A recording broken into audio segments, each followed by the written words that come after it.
Although we can't control many things, what we can control is our very real power in experiencing and living the life the way we want to live it, so that when the inevitable happens at the least likely time, we can look back and say, I wouldn't have done anything different.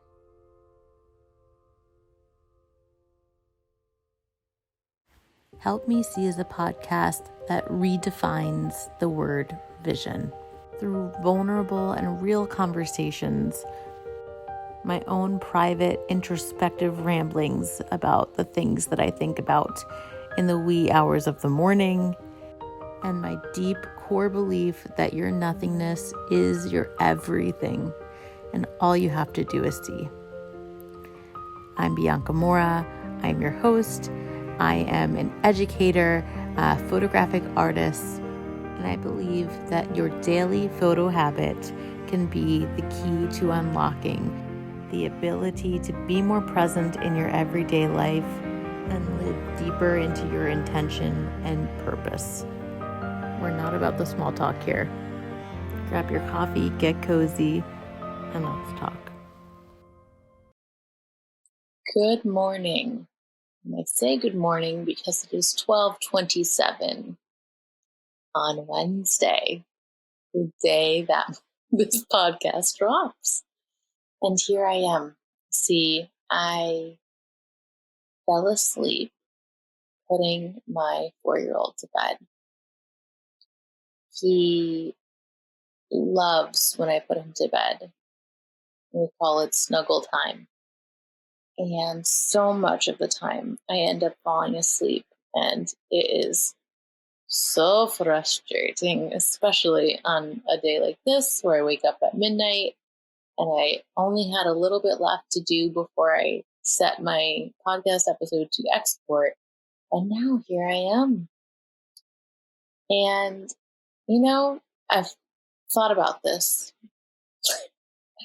I don't have a boss telling me that this has to happen.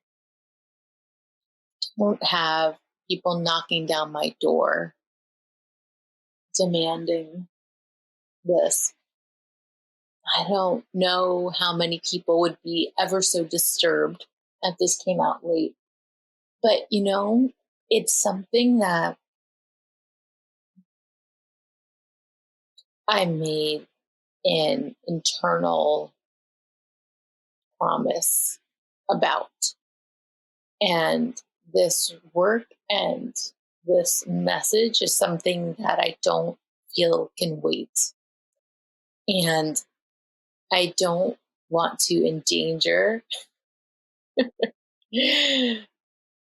the consistency and just this feeling and flow I have in talking about this by giving myself the leeway, pretty much. Can you relate? It's like, oh, I know if I let up or if I do X, Y, and Z, I'm in danger of a landslide. I don't know, maybe that's just me. Either way, I am very excited for this episode because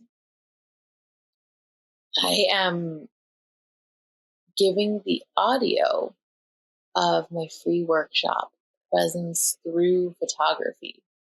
So in this workshop, I actually break down what are all of these unconscious, important decisions that we're making when we take a photo. Snapshot. I'm not even talking about, professional photography. I'm talking about, I'm not talking about that, but I'm talking about it all. Just anytime we think to take a photo, what are the decisions that are going on behind the scenes that are actually deeply contributing to our experience, to our perspective, to our intentions, to our lives. And more so, if we're doing all of these sophisticated things and we're making all of these decisions unconsciously, can you imagine the power and the impact on your life if you became awake and aware of what you're doing so that you can harness it, so that you can be more intentional, so that you can do more of that, so that you can truly lean in to this life, so that you can see your nostalgia now and know that you're seeing it. It's kind of like when you're looking for something and it flashes by and you're like, oh, wait, was that it? That was it? It's like that episode of Friends where Rachel's like, oh yeah, she's pregnant. And they're like, you see the head and the feet? And she's like, I don't see it. And then she pretends to see it. And oh my God, I don't know. Maybe that was just me. I'm laughing about this. But I want us to know that we're seeing it, know in our bones that we're not missing this one and only life. And there are a myriad of ways. There's so many ways in which this superpower, this tool that we all have access to in this moment, especially if you're listening to this podcast, technologically speaking, I'm sure you have access to a camera of some sort, even if it's just on your phone. There are so many ways we can use our photographs and the state, our conscious state in which we recognize our desire to take a photo and the process of it. Like just tonight, I'll give you an example.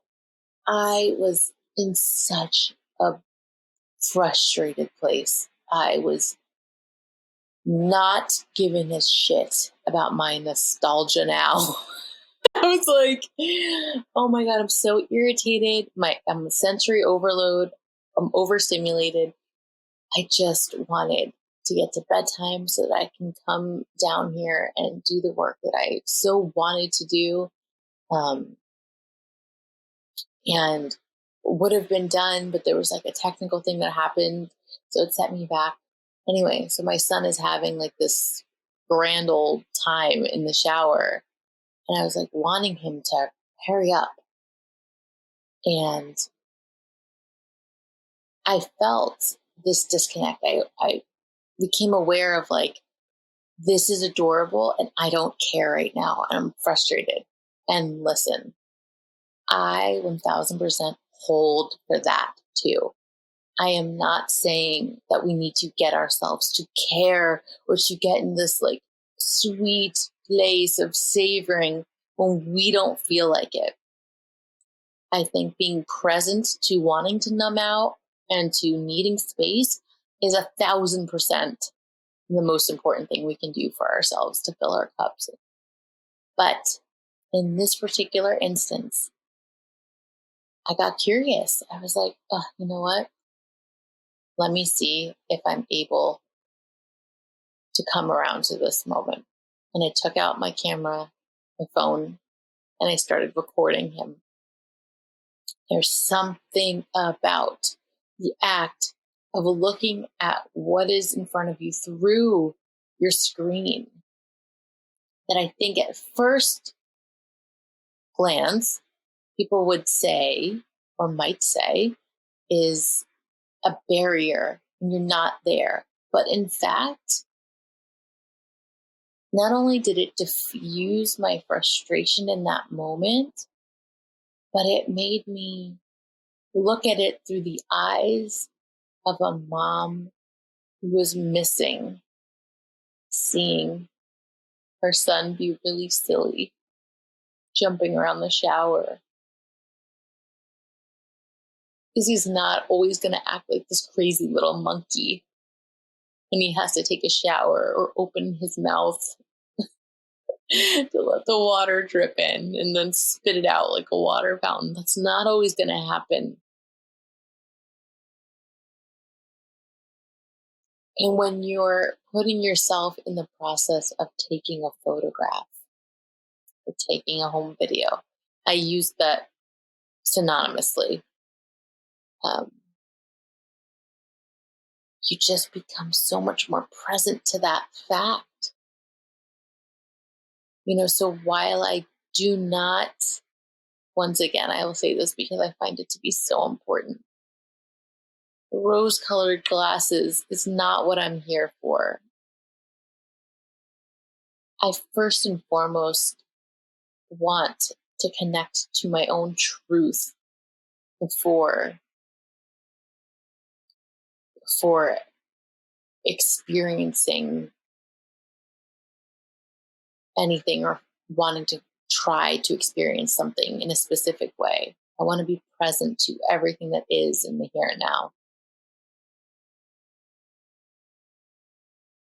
But I don't think it's a coincidence that I had that experience on the night in which I was getting ready to drop this workshop. It's so important. It's so empowering. And I felt lighter and I felt unclenched when my frustrations ended up being diffused and I was able to see more clearly through my phone screen. Imagine that. It didn't turn me into a zombie. It helped me. Okay, so here, without further ado, I'm going to play this workshop where I talk a bit about my why and I talk about the process of how to be present through taking a photo. And if this is intriguing to you, click on the link in the show notes so that you can get the visual, because this I recorded the workshop through Canva, and there's a little slideshow, or it's a slide deck that goes with it. So if you want to look at the slides and just have that content, if you're a more visual person like me, you can sign up at the link in the show notes and get sent the link. Yeah. And then also, I don't talk about it often, but all of these podcast episodes, most of them they're all also on my YouTube channel that I don't really promote. And most of them have video of me speaking in a completely black cave basement. Okay. I think that is it. And if you're feeling super lit up and almost like you're vibrating and this is like, yes, I need more of this in my life, you can head over to my website. I have educational resources. I have free resources. I have my paid membership that I believe in so very deeply, in being a very easy, doable way to get in this empowered habit and be able to do very little to gain huge perspective shifts in your life. So if you're interested in that, there's also a link in the show notes. And yeah, thank you. Thank you for being here with me. I mean, wherever you are in the world, whatever you're doing, I am very grateful that you care about this conversation.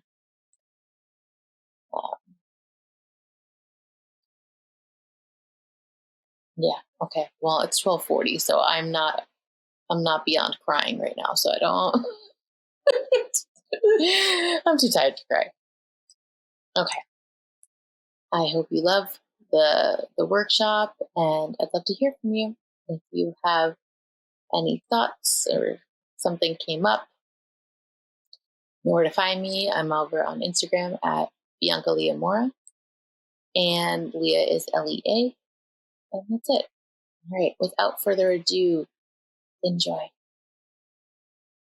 Hello, hello. Welcome to Presence Through Photography.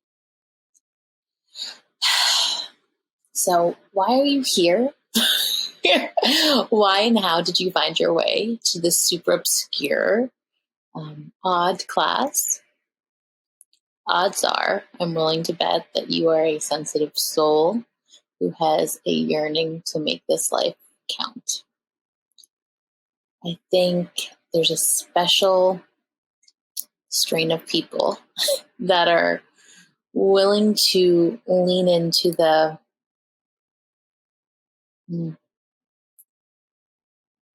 bittersweet, almost painful reality that everything around us is impermanent. And I've spent my whole life in deep fear of this. Well, most of my life. And then through my work and through this habit that we all have access to, I have been able to find power and peace and a deeper experience in my life. And I want to share that with you today. It's the most important lesson I've learned in my whole life, and I have yet to find anywhere that talks about it. So before we get going, I want you to take a moment and humor me here. I want you to play with a lens. I want you to put a lens on right now that this workshop is the last time. It is the last time that you have access to or the ability to understand this superpower of your photo habit for the rest of your life. And if you don't pay attention now, you will not get to soak it in the way that you can. Okay? I know this is pretend. Of course, you can go and rewatch it. I'm not into false scarcity over here. But for the sake of the bigger picture and added context for what we're talking about, try to think about how you're experiencing something when you know it's the last time. I think about it like I think about when you're reaching in the bag for potato chips and you didn't know it was the last chip. You're like, oh, had I known, I would have savored that one. I wasn't prepared to not have the last chip. So this is how I want you to kind of place yourself before we begin class. So, okay. This list is directly related to me and the things that I have struggled with for a long time. So if you can relate to any of this, you surely are in the right place. Struggling to feel and be present. This is a tricky one too. I feel like sometimes we expect presence to feel a certain way, almost unattainable at times. And in reality, maybe we just need to understand how we define presence in our body and in our minds. And photography is another way that can help us with that. Do you want to soak up every second of the season of life, but simultaneously want space? That's how I think about my mamahood right now. It's like, I love you so much. Please get away from me. It's like the pain of the just knowing how temporary all of it is, but at the same time, craving space and air for yourself to think, to just be. Does overwhelm inhibit you from seeing the forest through the trees? No, you just feel like it's on the tip of your nose, but you just cannot see it sometimes, whatever it is. Long days and short years make life feel like a blur. Do you ever feel torn about whether or not you should take a photo in a special moment or not? Just be there.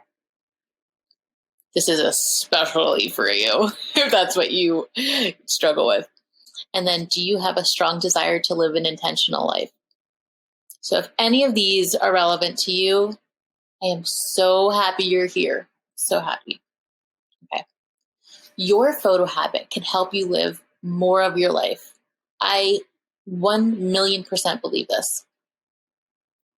Deeper and more of your life. And I think the most popular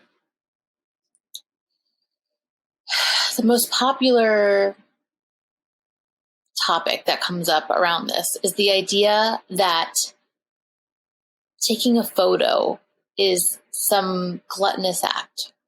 I feel like over time, as photographs and with the onset of digital has become more and more available, it's almost looked at as, oh, you just have to take a photo of this.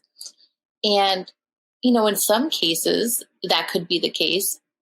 But in others, I think that we are shutting ourselves down, shutting ourselves off from a wealth of opportunity by just assuming that we cannot be both at the same time, that we cannot have both the moment and the photograph, because it's not just this 2D memento, it's actually a process as rich as meditation. In fact, I believe it is a meditation, an active meditation, that will help us experience more of our life.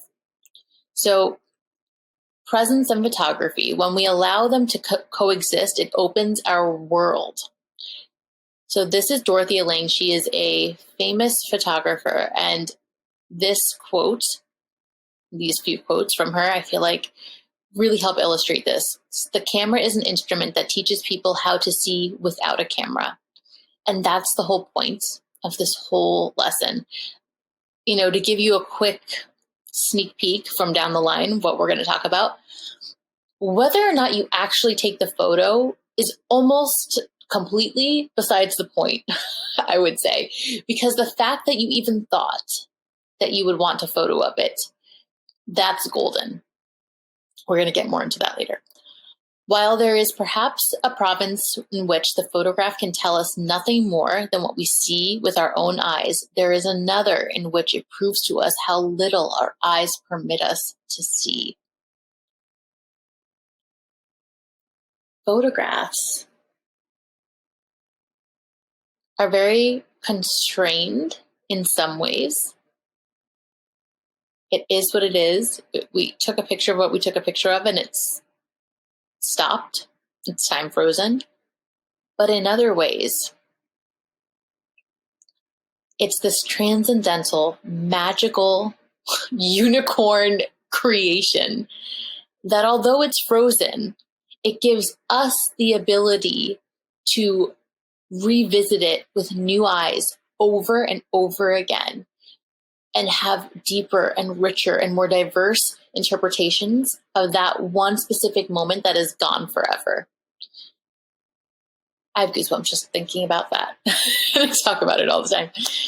To know ahead of time that what you're looking for means that you're only then photographing your own preconceptions, which is very limiting and often false. This is core. This is like if I'm going to photograph a session and I have in my mind an idea of what I want to shoot. And it's so in the forefront of my mind that it stops me from seeing what's actually present in the moment, the actual magic of what is. It's like our kids' first day of school. I use this example sometimes. So yes, We all want the Pinterest kid with the backpack on in front of the door, maybe the chalkboard if that's your thing. But when I took my kid to school, daycare, I ended up taking a selfie of myself sobbing in the car because I didn't know what else to do and I felt the ping and I just did it. So although at first glance you might think, why would I want an ugly picture of myself crying over an adorable picture of my kid with his backpack on? And I'm not saying you would prefer it over, but what I'm offering here is if you had the two side by side, what is the more pivotal?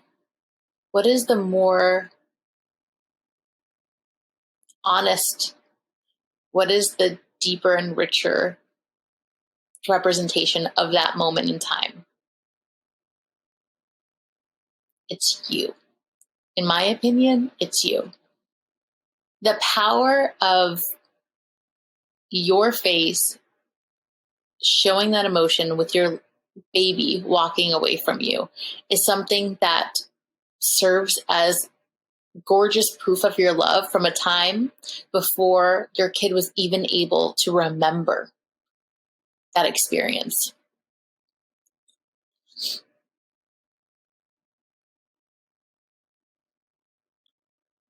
Exploring consciousness in the context of photographic practices. There are myriad ways that you can see at any given moment, yet you only narrate a few of them. The ones you discuss in your mind are the ones that matter to you. With this subtle form of pre-processing, you manage to control the experience of reality so that it all fits together inside of your mind. Your consciousness is actually experiencing your mental model of reality and not reality itself. This quote is by Michael Singer of The Untethered Soul. It's an amazing book of consciousness and awareness.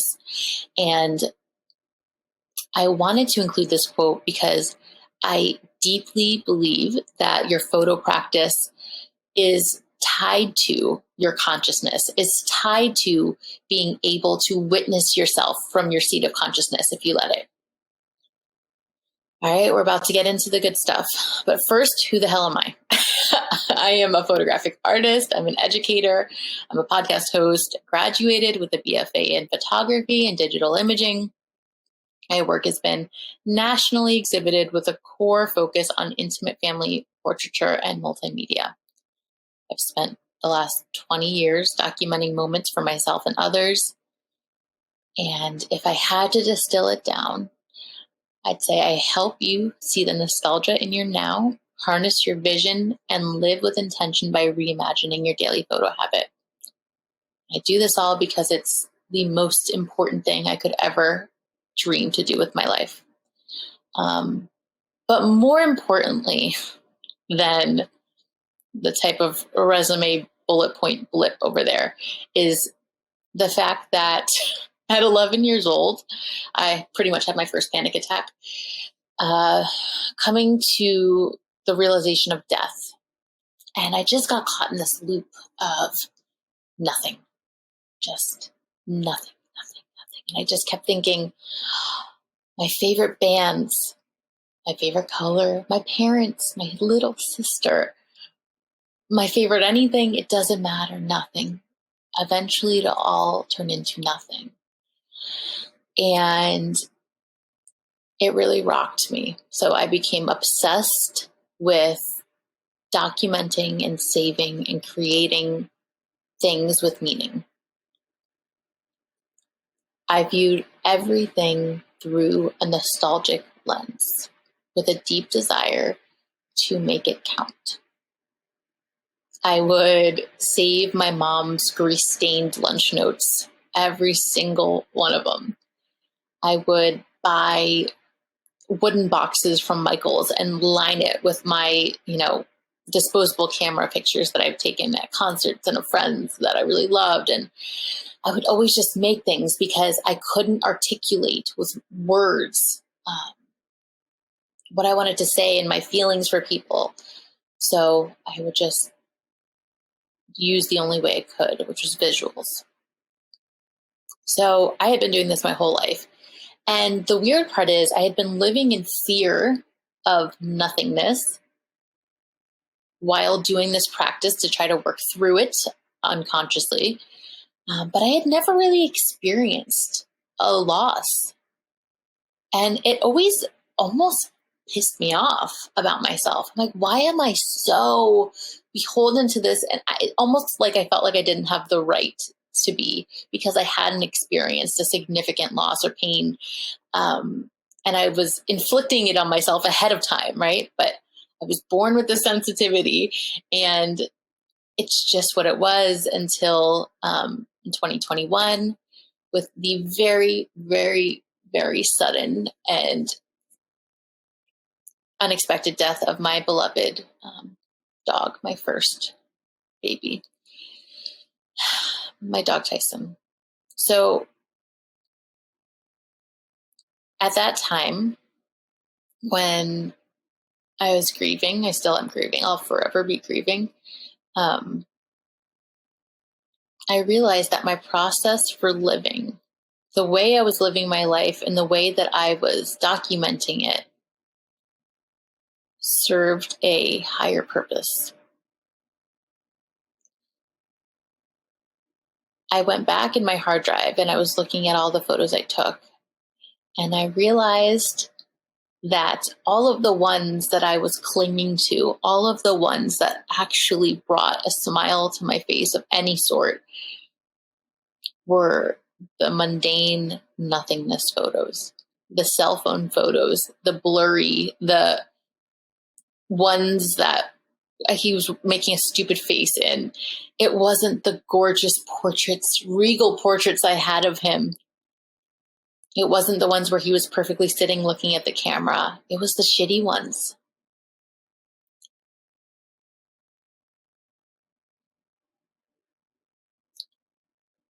Since then, I launched a podcast, an intimate membership, education, and photographic commission offerings. And all of my work is centered around showing you that your nothing is really your everything. And all you have to do is see it. And it can be really hard to see it. It can be really hard to stay awake in our lives. But your photo habit is something that can the most instinctually keep you awake. But I just think about, had I known, had I known those days were coming to an end, what I would have done differently, what pictures I would have taken. And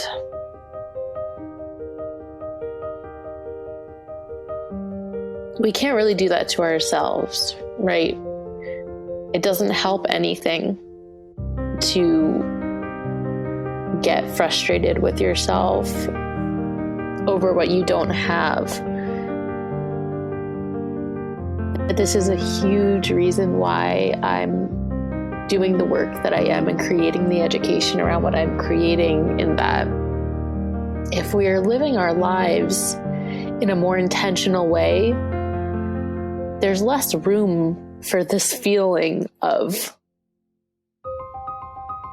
regret, in many senses of the word. And I feel really fortunate that I don't have regret. What did I do this morning? And I was trying to retrace my morning. Like, did I look at him this morning? Like, I was just going about my errands, and then the panic inside of me, what was that last morning? And then I had this sigh of relief, this huge sigh of relief. And I remembered, of course, he was laying at the foot of the bed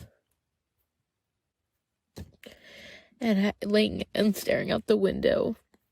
He had like a little pond in the backyard, and he was just staring. And I cuddled with him. I kissed his nose. I held his face, and I looked in his eyes, and I told him I loved him. I had no idea. Obviously, I had no idea what was to come. Okay, so why am I sharing this depressing ass story?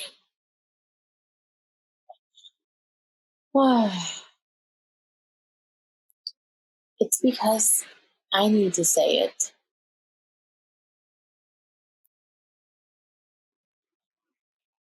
I think that sometimes for fear of being depressing or,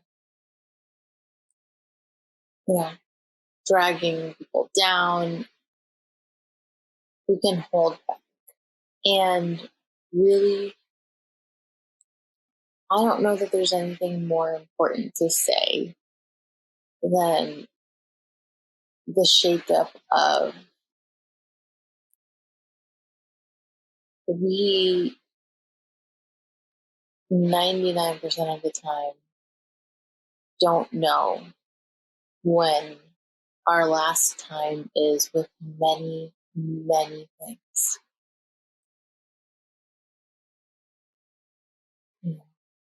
From the, cliche, but so true. There's going to be a time where you pick up your kid for the last time and then you won't pick them up again. Or a time that you last talked to someone that you didn't know was their last time or your last time talking to them. There's so many instances of last times, and it can feel scary, and it's something that I've struggled with a lot of my life. When my parents call me to say happy birthday and they start singing or something like that, I get really locked in my chest sometimes thinking about just that. But the good news here is that although we are not in charge of what happens in the universe and can't control many things, what we can control is our very real power in experiencing and living the life the way we want to live it, so that when the inevitable happens at the least the least likely time, we can look back and say, I wouldn't have done anything different.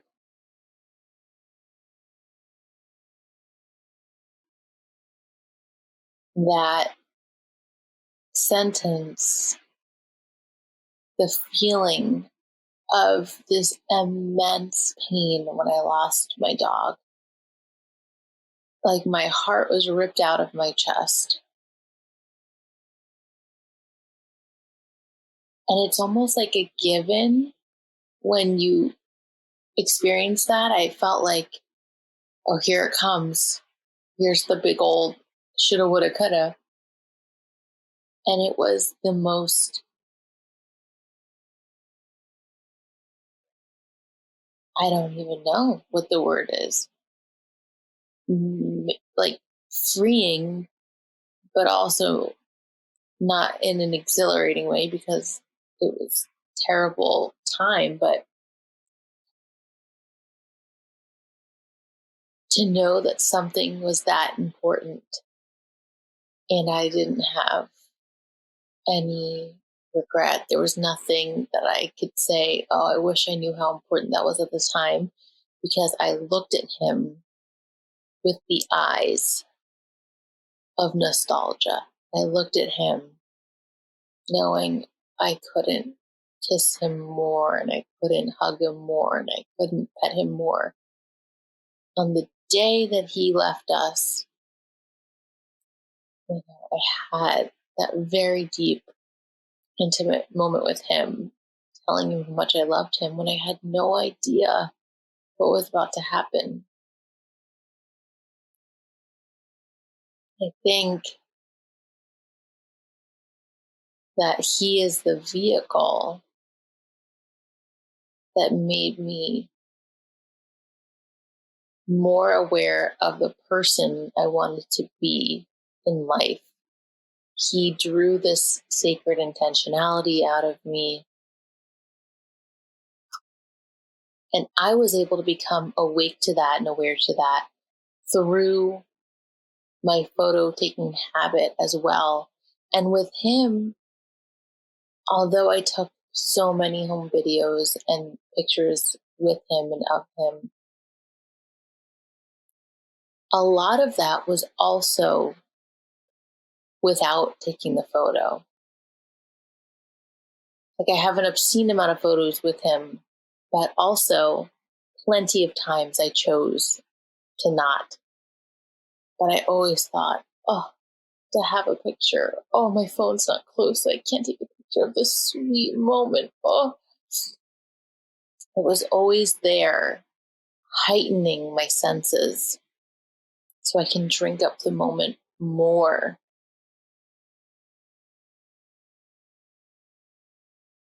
Okay. So now we're going to shake it up and we are going to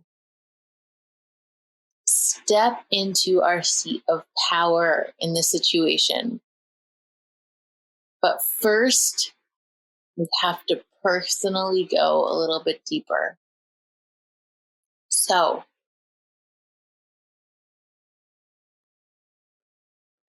let's pretend now that this is it. Curtains are about to close. There's a wrap on your life. You didn't know it, but whatever happened in the last day or week was a week of lasts, your last time. So close your eyes and knowing that this is the last few moments of your life, simulate your life flashing before your eyes. Just humor me. I know this is a little bit rough. That's so important. Just close your eyes and let whatever moment come to you, come to you.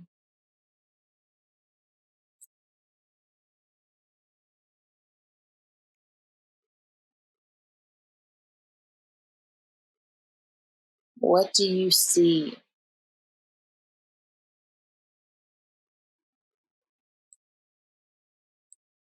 What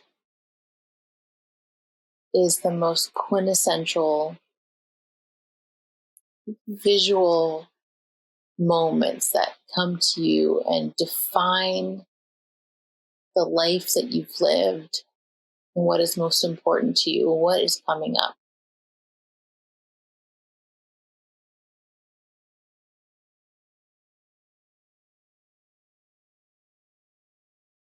Okay.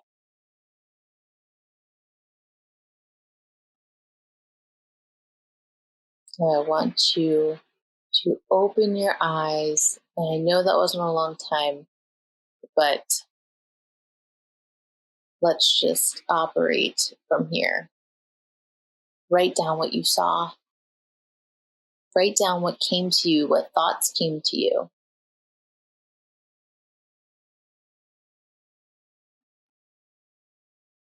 Write it down.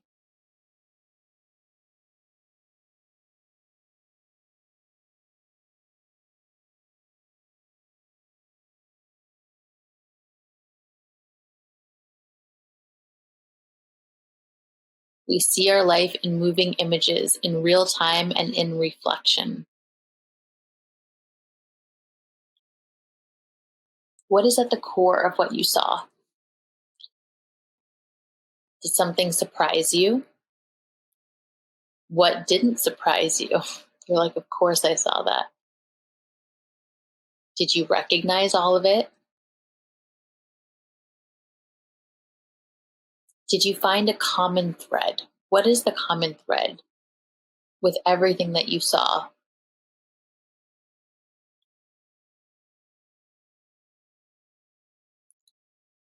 So this might be a little bit of a depressing practice, but the most exciting part, the silver lining to this simulation, is that your common thread, what you saw, what naturally came to you, is really wise, really strong intuition. Now we want to bring that hindsight into now, because you simulated a hindsight. You thought, okay, if this is my last hour, the life that flashed before your eyes was what you're looking at with hindsight. So now let's bring that into your now. Can you scroll through the last month of photos as if it were your last month of life now? If you look at your phone, which I'm weary to say that because I might not get you back here. I know that life. But if you look at just the very last month of your life, the last few weeks, and you think about what you saw in your flash before your eyes, do you feel connected to the thread in your exercise? Are you satisfied with how life has been for the last 3 or 4 weeks? Does it feel intentional? And then where are your gaps? Where are the gaps in which you're like, oh my gosh, I saw ABC, but in my photo scroll of my last month of life, my experience is XYZ.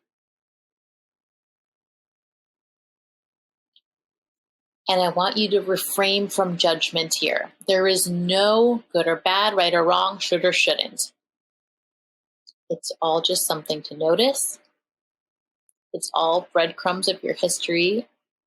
It is a portal of self-discovery. And most importantly, it is an opportunity.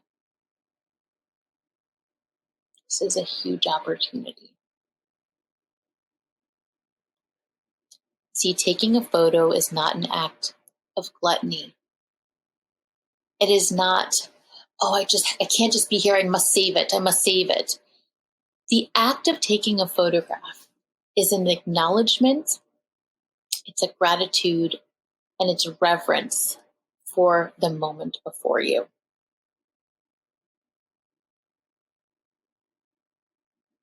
Unless you're taking a photo because you feel this internal pressure to post to social media and you don't want to be, and you would recognize that, you would know that. But if you are feeling this ping just come out of your subconscious, and before you know it, you're taking your phone out to take a picture because you just want it, whatever it is that it's of, a flower, a bug, I don't know, whatever it is, that's a very genuine and authentic impulse. A photograph is looking at something and just saying, this, oh, I see this. It's this idea that it's not enough to just look.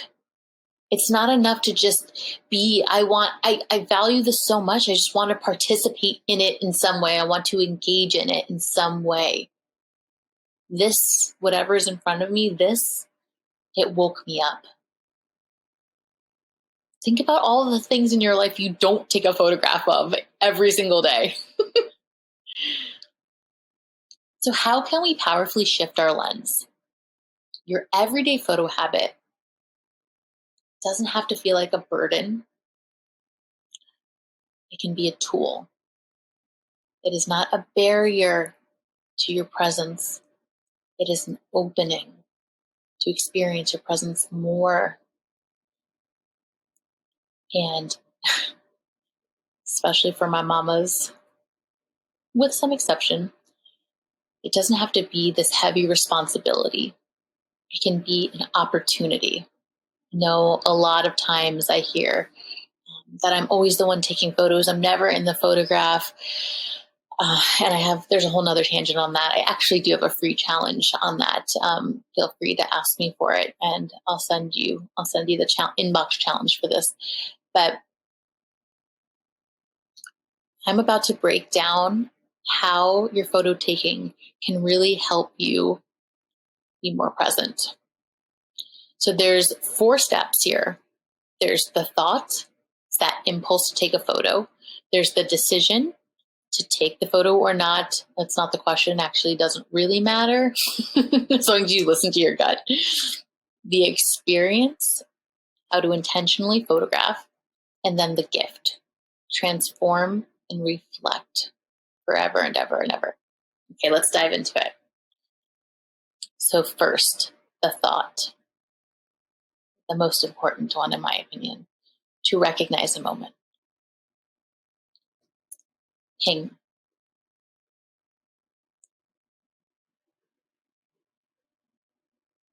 The idea that something that you're seeing is worth taking the time to think, I want to photograph this. I mean, that's it. It's a witnessing, it's a choosing, it's a curating. It's seeing 4 trillion things in a day. And all of a sudden, just thinking, oh, I should take a photo of this. It sounds so casual and it sounds so mundane, but it's a sign that your consciousness is awake. And it is important for any reason. If you think it's just funny, if it's comforting, if it's inspiring, if it makes you happy, it doesn't matter. If it pisses you off, anything that lights you up in any way and shakes you out of the trance that is going about life, that oftentimes is life, then that is a beautiful, beautiful gift.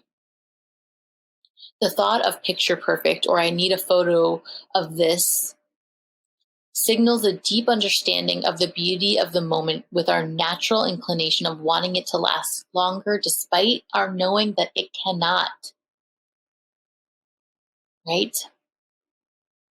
It's not even just, oh, this, cool. It's like this subliminal understanding that, oh, I'm thinking to take this because I know it will never be the same. This moment will be gone forever. Your awareness and awakening to what is in front of you is the most poignant part of the whole process. There are many times where I will think, oh, I'm not going to take my phone out here. I'm just going to be, I just feel like being. And then my eyes are just lighting up with what's happening. My kid's playing with a sprinkler and the sun's at a certain point, and I have to run inside to get the camera. But whether I did or not, I'm still seeing. Whether I decide to take it further and take the picture, I am still shaken awake. And, I'm going to take a pause here and say, even if you're someone that feels like, oh, I just never think to take a photo. I'm so into the moment that I don't often think, oh, I should take a photo of this. I don't think that there should be any, what's the word? I don't know, regret or any, oh, I should have. I think if you didn't naturally feel that ping, I believe it's because you were meant to experience that moment in the way that you fully were. It's also beautiful that you didn't think to take a photo. And if you think in retrospect and think, oh, I should have, I want, then maybe next time a similar occurrence comes up, you will think about it then. But if I'm ever in a moment and I didn't take a photo of it, and I think about it later, like, oh, I would have wanted a photo of that. I don't really have any attachment to it because I know that if I thought that after the fact, that I'll be presented with the opportunity in some way, shape, or form again. And it's really not about the actual thing that was happening. It's about the essence of how I felt. So I'll be able to recognize that feeling the next time. So I'm just throwing that out there, that if you're someone that doesn't often think to take a photo, that I think that's amazing as well. My caveat is I just invite you to consider if you have shut off that kind of door, you've closed off and locked that door in your brain because you believe that you cannot be present and take the photo. Oftentimes I will talk to people about this and I'll see relief. I'll see their shoulders fall and think, oh, oh my gosh, I can. It's like, I don't need to give you permission to do what you obviously are wanting to do or experience in a moment, right? So restraining yourself from taking a photograph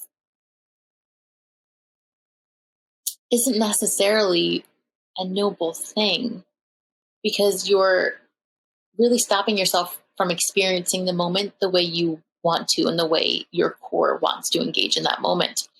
I'm jumping ahead right now. The decision, the power of trusting your intuition. So the decision to or to not take a photo could be instant. It's just gauging your intention and your desire. And it's not all about freezing a moment. It's about loving a moment so much that you want to engage with it on multiple dimensions, with or without the photograph. All right. It's that feeling of, oh, this. I have to do something with this. Sometimes we don't take a photo because we think it won't do the moment justice. And that's neither right nor wrong. The rightness just depends on your desired experience. Even if you could take the most gorgeous photo in the world of something, it still doesn't compare to living it. Right? So let's just take that off the table completely. Right? Life, there's nothing like here and now. Being right here, being right now.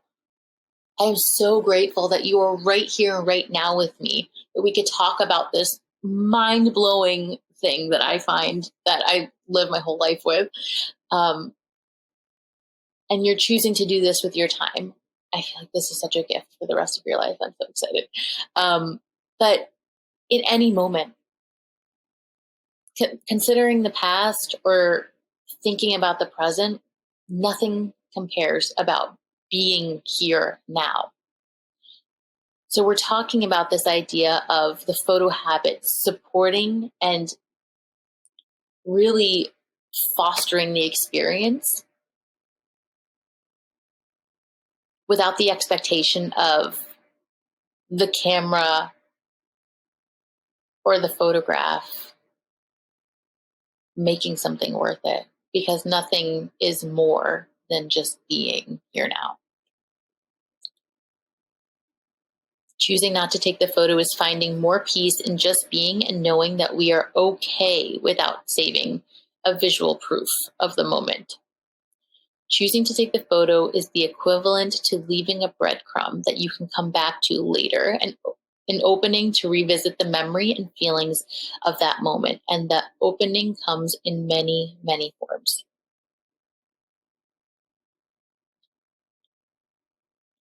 Okay, the experience. So let's say you decide, I want a photograph. I want to take a photo of this. And again, this could be an instant yes or no. I don't want a photo. I do want a photo. This can be active or passive. And understanding the significance in your subconscious decisions is key. So what do I mean by this?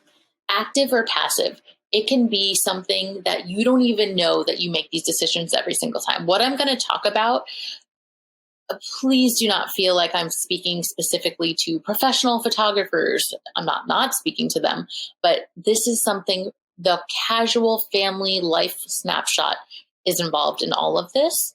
And whether or not you're choosing to be more purposeful and more intentional, and utilize any sort of skill or technique in it or not, active versus passive here. This is all happening. This is all happening in the background. So your role, gauging your desire and your impact on a scene. Do I want to influence the moment less, or do I want my presence and immersiveness of the photo to play a significant role? So I think about this in the sense of, if my boys are playing and I'm wanting to take pictures of them, but I want to be in it. I want to be involved. So I'll be on my back or with them climbing on me with my cell phone in my hand, taking those photos. It's a very different experience than if my son is reading on his bed and I'm like really trying not to have him notice that I'm there and reaching my phone over to take a snapshot without him looking.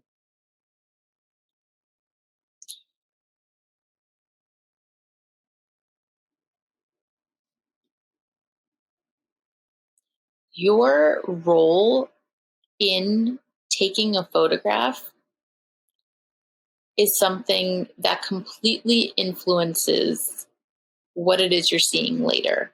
And that is, again, neither good nor bad. It's just a decision. Orientation, direction. What is the most important part of everywhere my eye can see right now? The act of taking a photo can help awaken us to consider viewing and experiencing a moment in more than just one way. It encourages exploring different points of view. The act of taking a photograph activates you, right? It's like, look at these photos. These are stills from a home video. But how much more pitiful and sweet and sad and cute is the photo of looking down at my baby sister crying? That vantage point, my orientation to my subject, to this subject, further pushes this feeling of helplessness she feels. All right, let's think of a happier example. Okay, in my studio, when I was taking a photo, the whole point of what the photos that I was taking was this little boy, this 1-year-old, so cute. And I'm in a scene and I'm looking everything around me. The idea was to be taking a photo of this 1-year-old. But then I turn and his parents are making fools of themselves trying to make him smile. And it was the cutest thing in the whole world. And I decided that no, this is more important. This is the this of this moment. Not even this cute baby. It's this.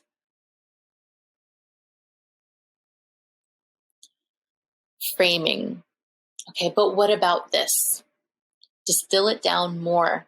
When you limit what you're looking at, you're able to pay more attention. You can dive deeper instead of wider, or you can dive wider instead of deeper. It's not about how much you can fit in the frame. It's about focusing on the moment you're responding to.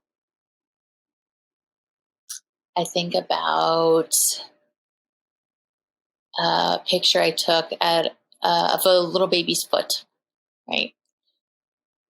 He was being held by his dad. The whole thing was sweet, but I chose to not only look at his foot, but I stepped in closer and I zoomed in on his foot. I demanded attention with that photograph on this. Don't look at anything else. Look at this foot. This pudgy, bubbly foot is not always going to look like this. I was nursing my son the other day and I noticed his foot was skinnier and I wanted to cry. I'm like, what is this happening? It's like this crazy magic trip that is always happening. And we don't realize it until you're buying another shoe size, until you're, it's just, and our framing, the way in which we choose to walk up closer to a subject or further back, making those decisions is training us to be more deliberate about how we are deciding to experience our lives and where we're placing our focus and our attention. This craft, this act demands an intentionality, and it activates our vision. And the amazing news is that you've been doing these things unconsciously. So you're already halfway there, okay? Now, harnessing this powerful information, you're about to dive so much deeper. You're about to have this just foundation in the back of your mind, and it's going to help you soak in more of your life. I really hope that you message me and tell me about it, because I cannot wait to hear. Focus. Okay. Choose what you focus on. The closer you get to something, the more blurry everything else can get, or the whole thing. When you open an aperture, so my photographers here, more light gets in. When you close aperture, less light gets in. The faster the shutter speed, the more frozen in time the photo is. The slower the shutter speed, the more blur is invited into the frame. And it's all good. I think that we can just know these things and be grateful for whatever comes out in the frame. I think about relating focus to our consciousness, and how when we're too close to something, we cannot see it clearly. I did on my Instagram, I did a video where I was completely super close up on this beautiful purple flower, and it was just it's beautiful. It was like painterly, but it was just color. You couldn't tell what it was. And then when I started stepping back and giving it space, it started to come into focus. And that's how our lives are. That's what a metaphor is for what we're doing right now. It's that hindsight that we're trying to get at, right? As you're further away from an event in your life, you can see it more clearly. You can say, oh, what was I thinking? Right? Or, oh, I understand now that his intention was this versus that.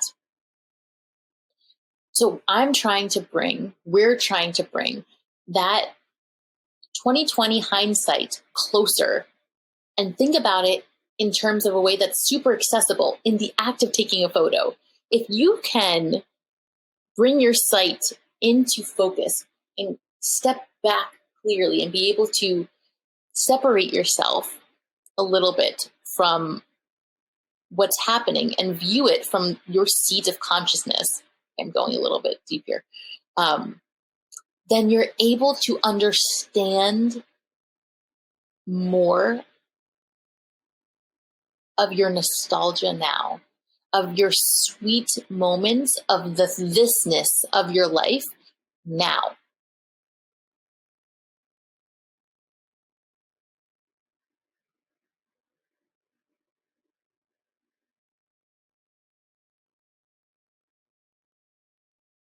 I think about when I'm trying to take a really, really close up photo of my son's hair, like his little baby, fine baby hairs, and it almost can't focus. And then I step back and I could see the whole of him. But because of my attempt to focus that closely, when I step back, his hair doesn't get lost in the blur. It doesn't become the forest through the trees. I'm able to appreciate and see that in addition to the whole picture. Do you understand what I'm saying? It's like you can't unsee what you see. You can't unfeel what you felt. You know, it all imprints in some way, shape, or form. So when you're choosing to photograph something super closely, and then you back up and you take your regular photos that are further back again, you're not really going to forget that experience of getting really close and what that was. It's going to stay in your subconscious. So let's talk about after we have taken the photo, the gift, reflecting through the photos, yourself and your life. The gift. A photo stays the same. The conditions around it change immediately. The second you're done taking the photo, it's gone forever. Will you still care about the way you looked in this moment 10 years from now?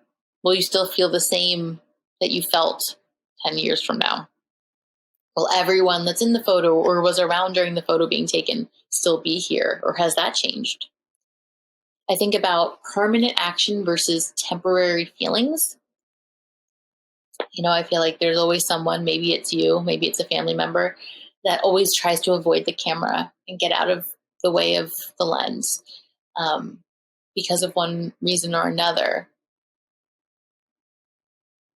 But that's permanent action. I think about how for so long in my life, I really couldn't stand my profile. I don't know, we all have our weird things. And I didn't like to see the little bump on my nose. I mean, for a really long time, anytime I saw a profile shot of me, I was like, ugh, I just didn't like it. And then recently, I took a self-portrait with my kids.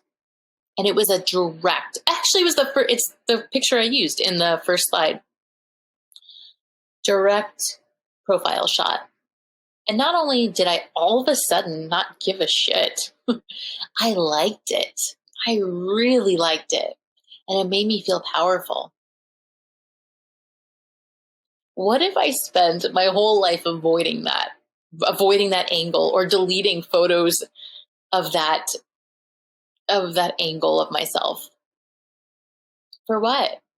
And it's so empowering to me that I get to look at that and say, something that bothered me for so long, not only do I not care, but I like it. I actively like it. And that photograph gave me that gift. Quantity. The more you have of something, the less precious it may seem. The less you have of something, the more attention you will pay to what you do have. So I think about photographs that might seem frivolous or irrelevant.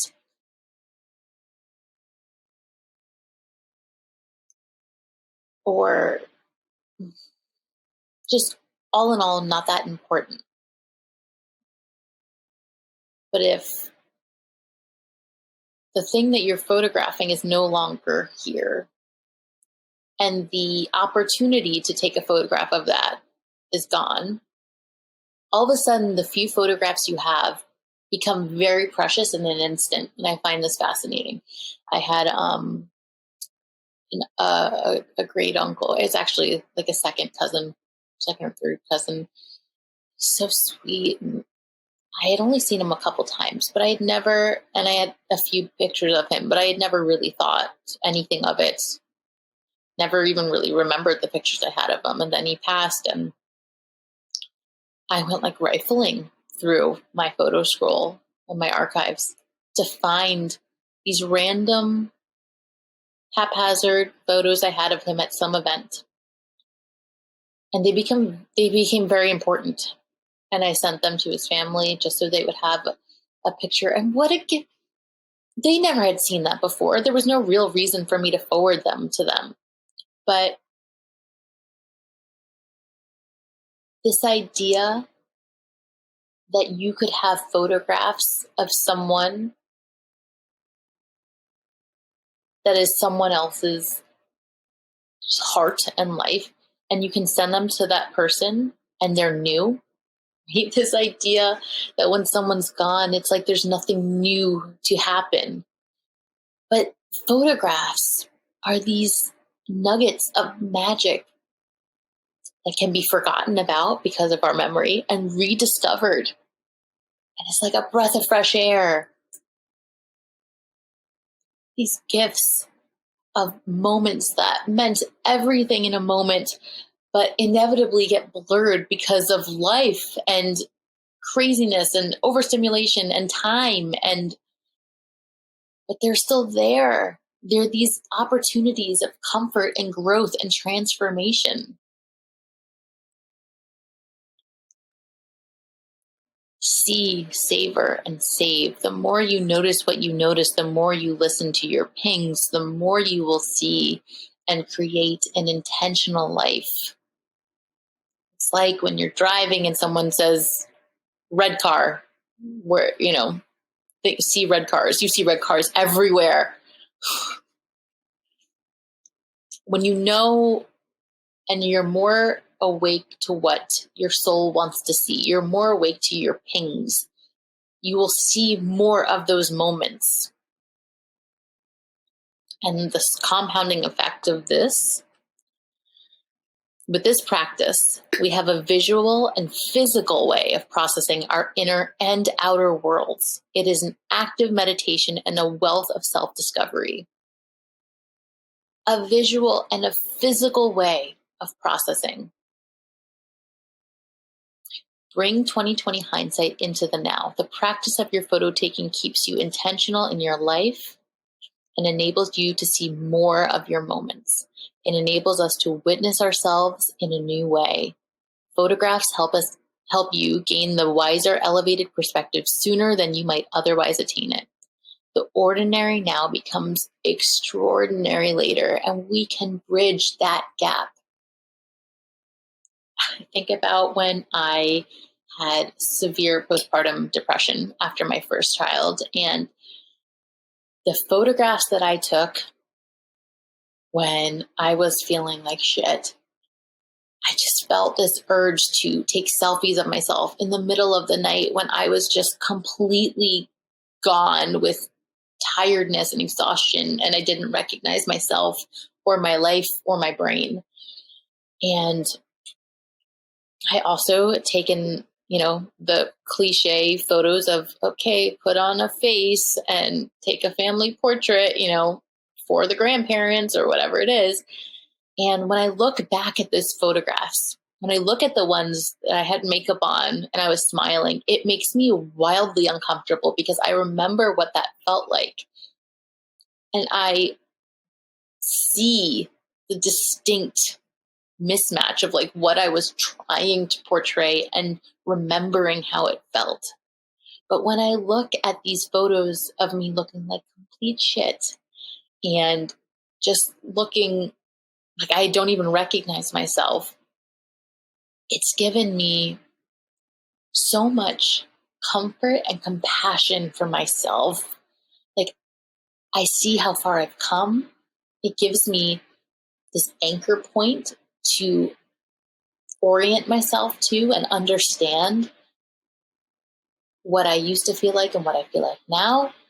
It's given me the gift of feeling compassion for that girl. When is the last time you can say that you truly felt a deep compassion for yourself?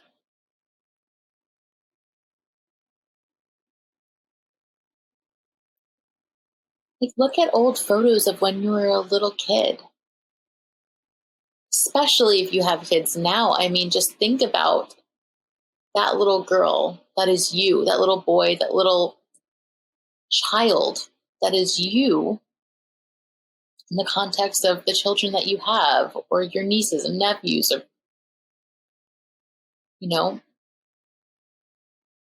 photographs enable us to really play with our perspectives and enrich the ways in which we're choosing to think and process and reflect and understand the life that we're living, the life that we've lived, and the life that we want to live going forward. Ugh. So, is this conversation kind of making you feel alive and tingly? Because I'm kind of tingly talking about this. If you're craving more, I have created completely one of a kind, definitely one of a kind experiences around this very topic. I have a 5-week deep dive course on harnessing your personal vision through your photo habit. And that's called Manifest Your Memories. And I've actually thought about changing the title because it's not about manifesting. Manifest has become like a buzzword, but manifest your memories is perfect because this idea that I just talked about how when we are awake to the moments, our right moments, the moments that are meant for us, not just the obligatory, first day of school or Christmas photo. If we really respect our reflexes in the photographs of the moments we want to take, then we can louden them. And then we can create more of those core memories and those core experiences by valuing them and engaging in them in our photographs and showing gratitude in our photographs. And it's just a beautiful, cyclical, complete experience. And then we have my monthly membership, and that is ongoing intention, support, and connection. It is the most sustainable, simple, doable way that I have created to really embed this practice into your life. And that's Nostalgia Now. That is seeing your Nostalgia Now. That is our portal in which you have access to past sessions, videos of my podcast where we talk about all this goodness, and we set a monthly intention, and then we have one meeting a month. And I provide a collage page through Canva. And basically, in that one night every month, you take the time to look back at just a month of your life, the last month, and choose based on the prompts that I give in this collage page. I call it a visual memoir page. 3 or 4 photos from your whole month. You have to choose 3 or 4. And then this becomes this beautiful keepsake and tribute to the last month of your life.